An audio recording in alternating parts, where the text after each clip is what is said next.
Welcome to the Blue Cafe. We offer stories of infidelity, betrayal, and redemption. Please like and subscribe. Cheers. Now, on to today's story. The Cost of My Infidelity. At the suggestion of my therapist, I've decided to write out and share what has transpired in my life over the last year. To get this to make any coherent sense took lots of edits and a couple of rewrites. I used to be a fairly talented writer, but I fell out of practice years ago. This forum was recommended to me by a friend as a method of confession, penance, and a warning to share with others. I did something truly horrible for which the consequences were beyond even the worst thing I could have ever imagined. I am sharing this with the full knowledge that many will despise me for what I did and the events that took place because of my betrayal. Reading my own words is revolting because I know in a very real sense what I did is unforgivable. I understand far too well how needlessly tragic the events that transpired truly were. My hope is simply that my story can be shared with anyone, in any relationship, and perhaps some future betrayal won't happen. More specifically, I hope someone who is currently cheating on their significant other or even thinking about it might read this and it makes them pause. Many might think my example of what can go wrong being unfaithful is an extreme rarity that seldom occurs. I've been told by people far more knowledgeable than I am, that my situation is sadly far from unique.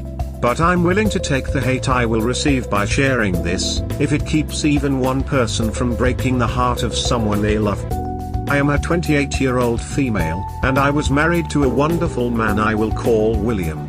8 months ago, my husband confronted me with proof I had been both emotionally and physically unfaithful.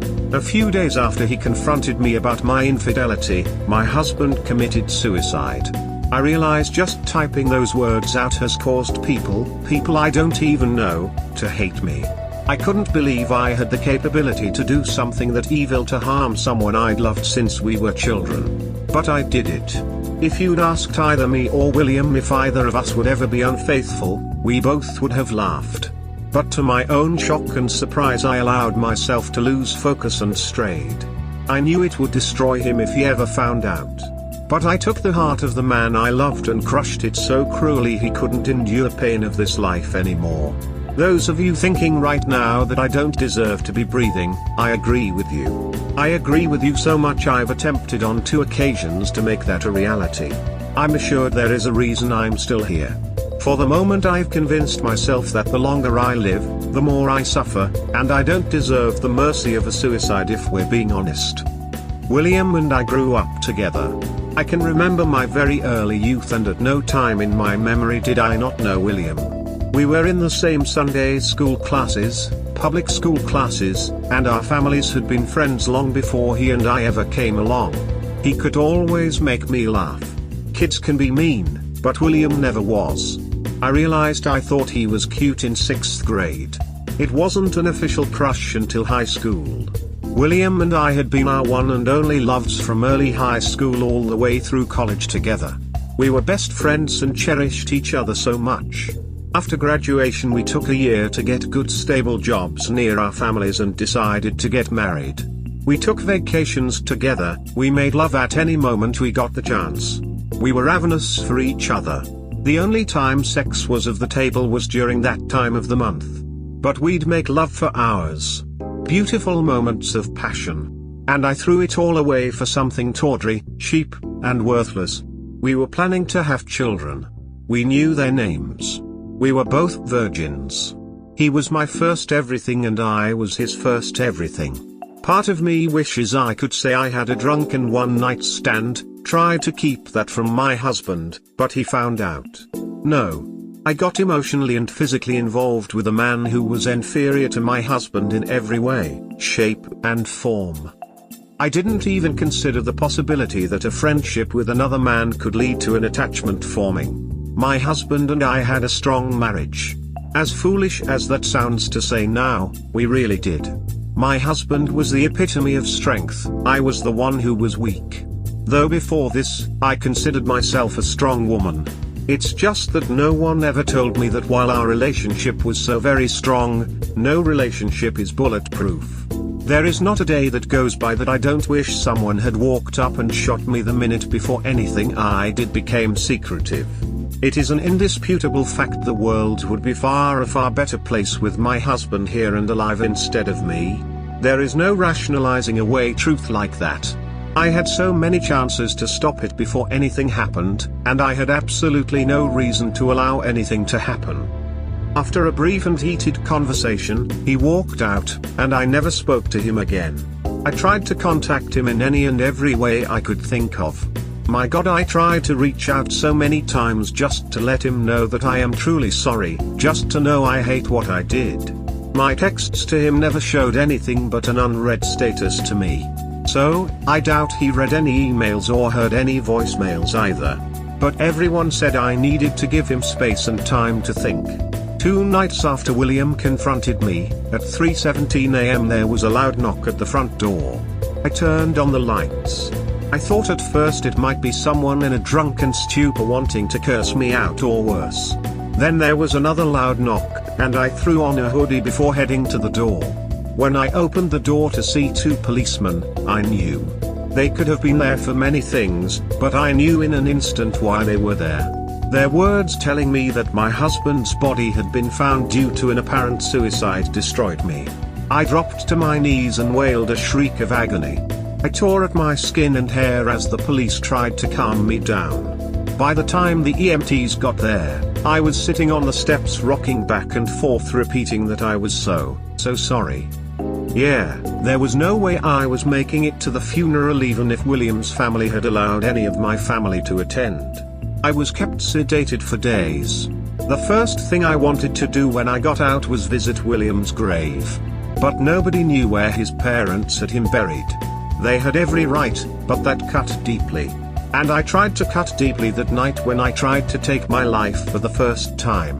I've now been hospitalized twice for attempted suicide. Not asking for pity, in fact I don't want it. Nothing can take this heartache away, and nothing can even numb it. Part of me wishes I had somehow forced him to see me just for a mere moment to tell him how sorry I am and that I knew our marriage was over. But I didn't get that. No, I didn't deserve it. And I have to face the fact that what I did was in fact so vile that making my husband see me might have forced him to take his life even sooner. Many people have said to me my actions were what led him to take his life. I don't think there is any doubt. Until that horrible day he'd been so unbelievably happy, we both had been. He left no suicide note to verify I was his cause of death. But we had been so happy, we loved spending nearly every moment together. To go from that kind of bliss to that kind of grief in such a short span of time ended him. I ended him. My words, actions and thoughts betrayed us both. Regret doesn't kill you. If it did, I would have died before my husband ever confronted me. When COVID hit, William and I quarantined together. I was fortunate enough to teach for an exclusive private school. The benefactors assured us our salary was paid as long as the need for isolation persisted.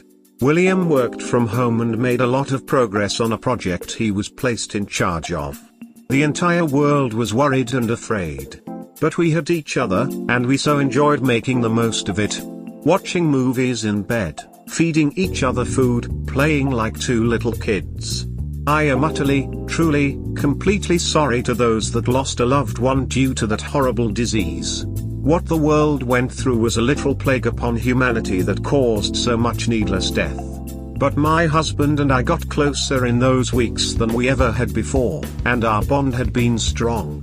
We joked about how so many people were hating having to spend time with family or God forbid their wife or husband. We simply couldn't get enough of each other. After the first month we had to agree to limit sex to once a day for about a week. Our only argument the entire quarantine was about having to do laundry just to put clean sheets on the bed yet again. And I cheated on that man, which drove him to exit this life due to my evil actions. A man I had such a close bond with. I was an idiot in so many ways. But for me to think because of that bond, no temptation was enough to get me to stray was idiocy. I hate myself in so many ways for so many reasons. But knowing I had it all is the most difficult pill to swallow. My affair was atypical of most in many ways. Some aspects of the relationship and betrayal were slightly less vile, some were colder and even more evil. The man I had an affair with I will call Paul. I first encountered him in group Zoom meetings during the pandemic. I found him brash and smug with no valid reason to act that way.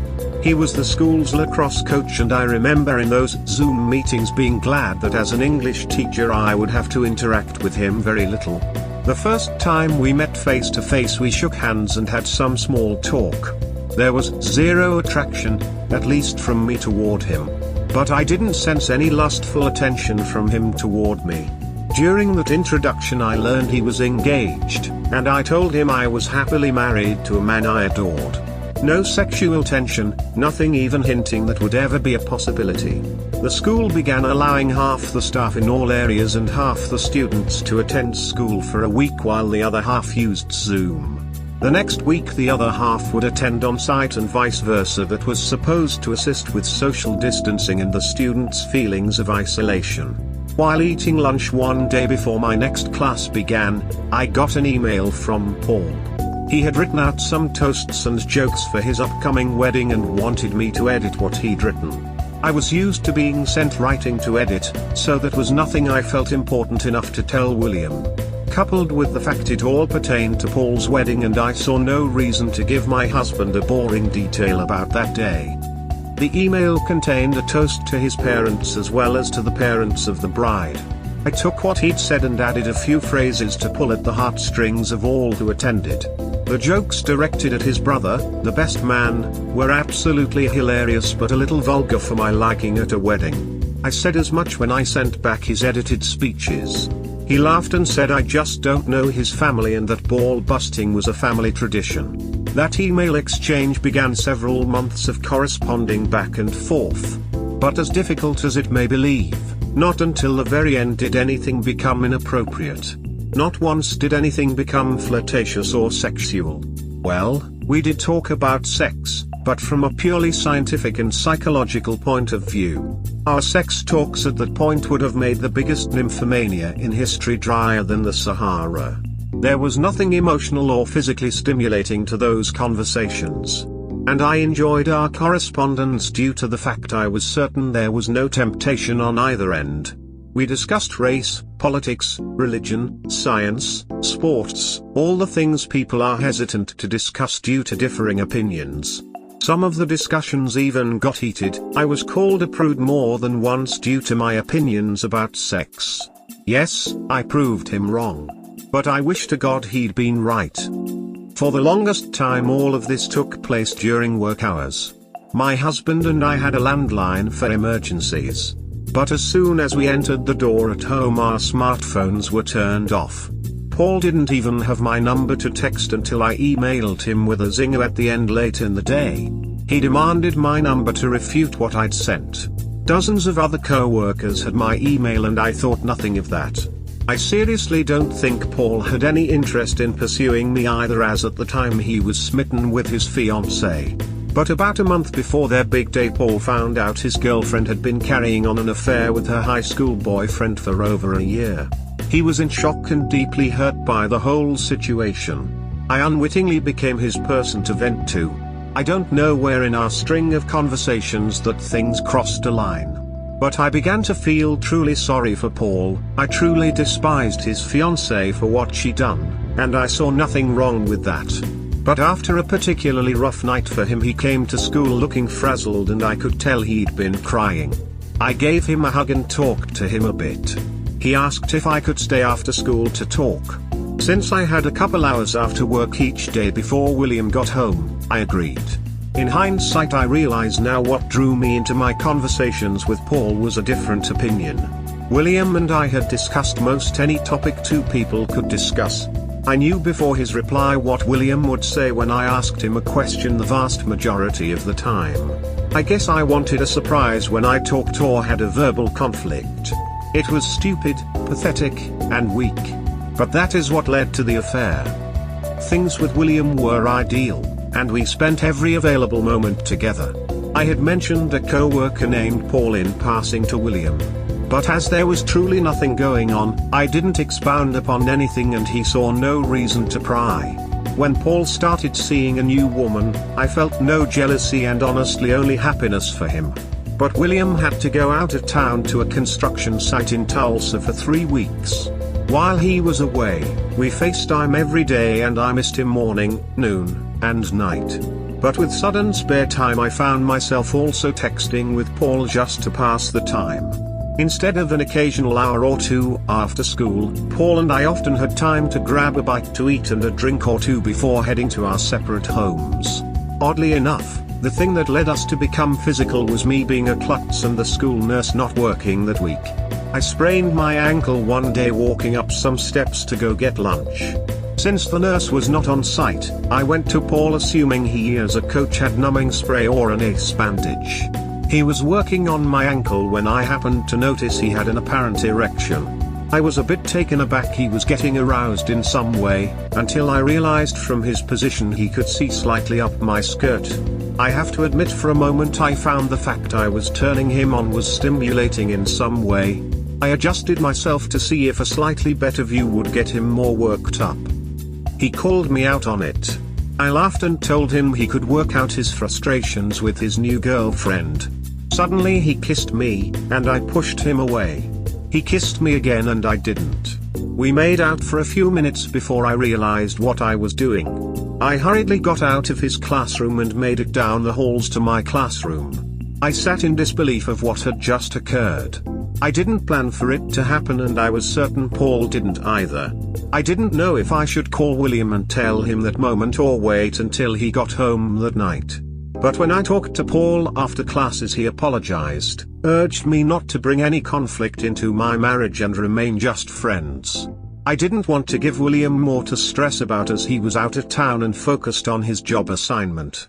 After talking with William that night about how things were going in Tulsa I decided to wait and tell him when he got home. His company was having some issues with the client having the manpower to keep the project running smoothly. There were things William could not get done due to the delays which meant he had to spend 2 extra weeks in Tulsa. Paul was there for me to discuss what had happened between us. I couldn't tell any of my women friends. I couldn't rely on any family members as they all rightfully loved William to pieces. I guess random strangers on a site like this would have been the best option had I known about it. But the person I was venting to was the very last person I should have been discussing it with. One Friday after work Paul and I went to a new restaurant near the school for dinner. We sat at the bar and had a few drinks as I explained how unsettled I felt knowing I had to tell my husband what had happened. He asked me how I thought William would take the news and I told Paul he might want to call in sick the day after I told William just in case.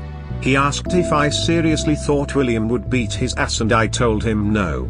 But I knew it would mean the end of Paul and I conversing and messaging, and rightfully so.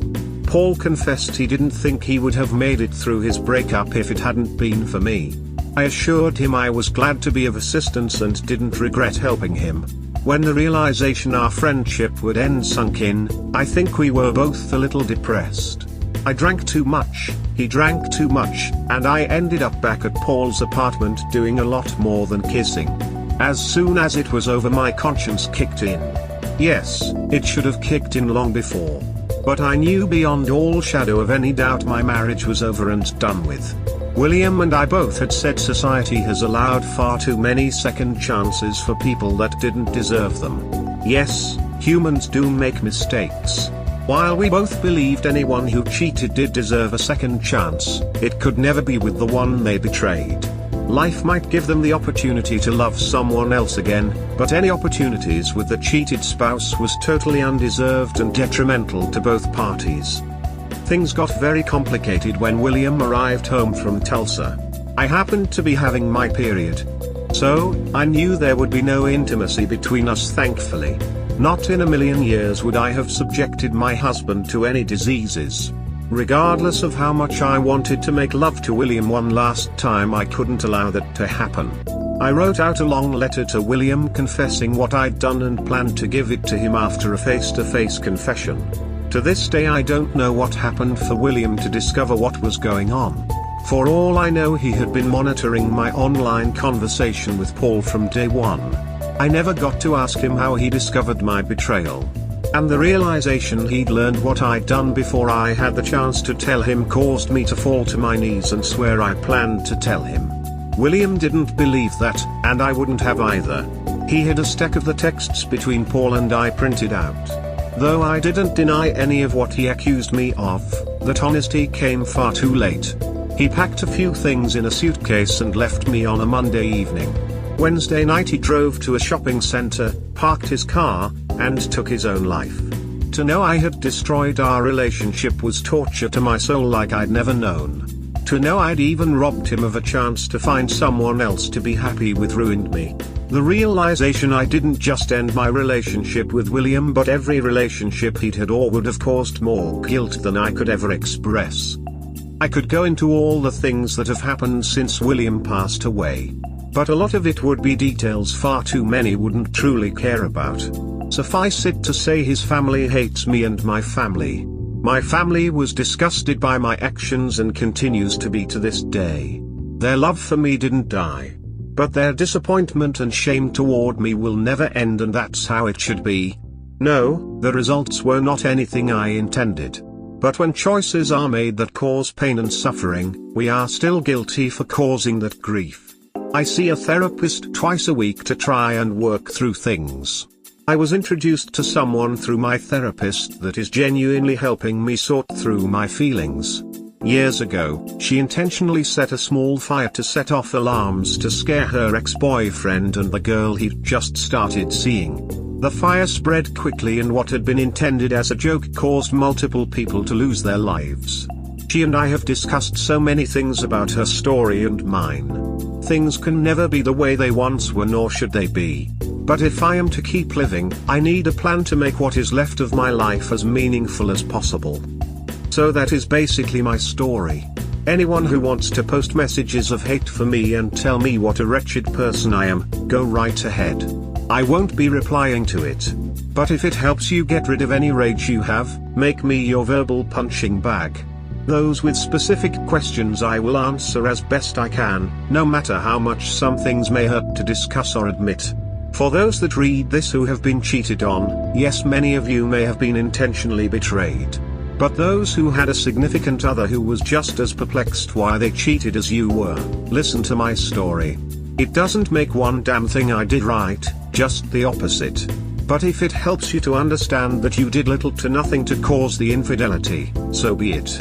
Those unrepentant cheaters, I hope you do read my cautionary tale and know that you have the ability to destroy. You won't just be destroying someone else. You will be destroying your relationship with many people and a huge part of yourself. I realize I have no room to preach to or judge anyone except myself. I just don't want anyone to find their William and lose them. I don't want anyone to sink to the depths I did or cause the pain and sorrow I did. And most of all, I want all the people who have great relationships to cherish it and never take it for granted. As humans, we are not immune to being able to be swayed under the wrong conditions and series of events. When we love someone, we carry part of their soul around with us. Just one betrayal makes it impossible for that person to hold that piece of you again. I had my husband's heart in my hands, and I now deserve the fact I will never again hold his heart, nor will he ever again hold me. This life has far too much pain without harming the very ones we love. And love is far too precious to risk anything. TL/Doctor, I cheated, which caused my husband to commit suicide mere days after confronting me. If you or someone you know is contemplating suicide, please reach out. You can find help at a National Suicide Prevention Lifeline. USA, 18,2,738,255 US Crisis Text Line, 741,741 Text Home. United Kingdom, 116,123. Trans Lifeline, 877-565-8860. Others, https://n.wikipedia.org/wiki/list_of_suicide_crisis_lines. https://suicidepreventionlifeline.org. Wow, I don't know what to feel. It's anger because you cheated and sadness because your husband took his own life.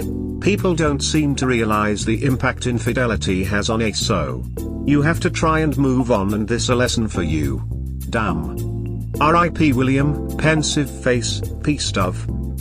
So what happened to Paul? I know I shouldn't be, but I'm shocked at how easily you cheated. You were just friendly with Paul at the start, but then you noticed he had an erection and could see up your skirt, and that is all it took for you to cheat on the perfect guy. Okay, the kiss happened. Maybe you could call that a moment of weakness, but even then you were asking for it and you enjoyed it. You wanted it. But then, instead of staying away from the guy who is threatening your marriage, you go out with him. Can you honestly say you didn't know what was going to happen? That you didn't want it to happen? You came back and spent time alone with App and at a bar, no less. You drink and confide in each other. Can you tell me honestly, not only that you didn't know what would happen, but that you didn't also want it to happen? Yay, because she decided she didn't deserve her husband. The marriage was over. So she gave herself permission to go screw AP. Makes sense, right? What she did was the equivalent of cheating on your diet. Oh no, I had one slice of pizza when I shouldn't have, so I might as well eat the rest of the pizza. She knew she ruined her marriage, so she might as well go get some sex out of it instead of just a kiss. That's why she went to the bar.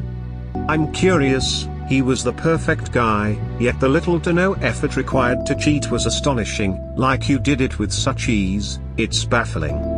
The question I have is there some kind of high that you're getting by betraying your soulmate? Is there some kind of thrill or euphoria in betraying loved ones? Is like an addiction or something? Why? As repulsive as it is to admit, it baffles me too to this day. The only way I can begin to explain it is I'd gone so long with solely being focused on my husband and he on me. I honestly didn't look at other men. I wasn't interested in the attention of any man but William.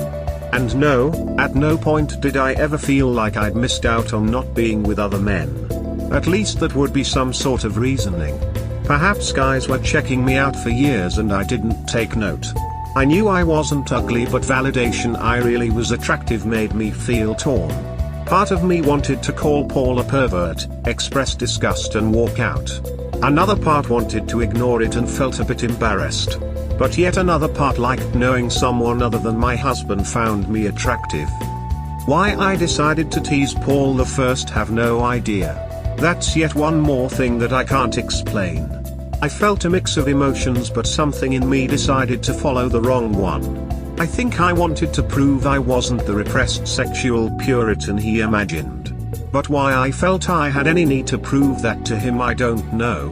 When he kissed me, I was truly shocked. I think that may have been Paul's true intent.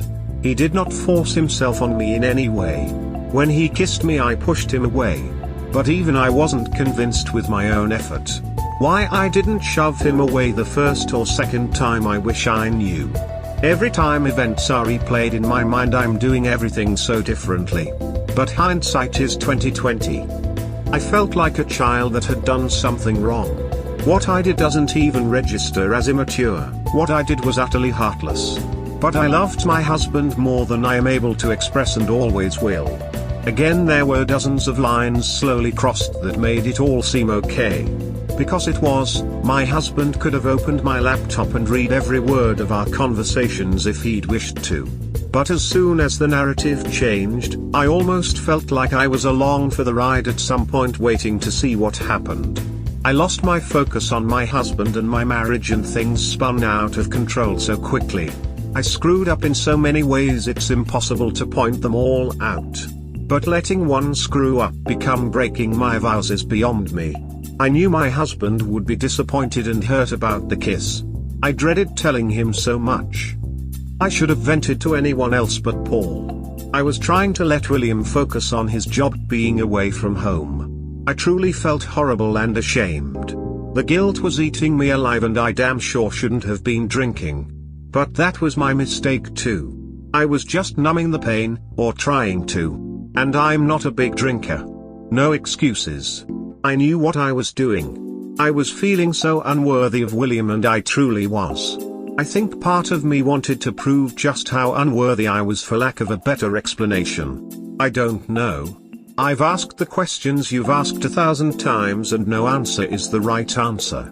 But that's the best I can explain as to what I was feeling and thinking. But we can both agree none of what I typed justifies anything I did. How old were you both when this happened? You never mentioned kids, so I assumed you never had kids. What happened to Paul? Both 27 at the time of my husband's death. We did not have kids, but we're getting ready to try and start a family. We had names already selected. The last I heard, Paul was trying to get a job as a coach in Canada. Things blew up at the school after William's suicide. Paul resigned before being fired or run out of town by pitchfork. He hasn't contacted me and I have no plans to contact him. What did your mutual friends say to you about the cheating? Are you getting harassed by his family? Did William have siblings? Because I hope he wasn't an only child. William has 2 brothers and 3 sisters, both parents are living. I've received a mixture of shunning and shouting from his family. I deserve both and more. Before William died, I called his sister to check on him and she cursed me out. It was quite a while after his death that I attempted to contact anyone in his family. But he had a life insurance policy which named me beneficiary. I couldn't take it after what I did.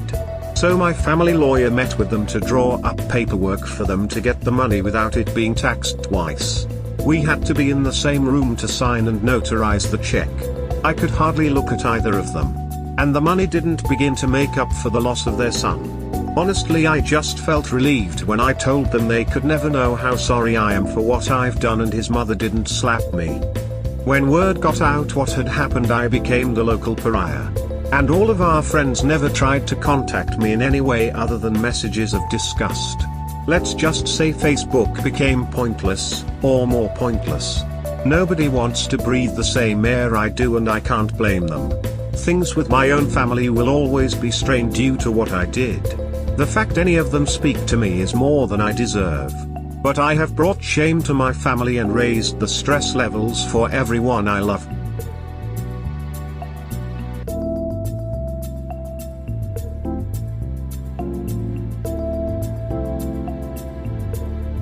We hope you have enjoyed today's episode. Please comment, like and subscribe. Cheers. Have a wonderful day or night, wherever you are.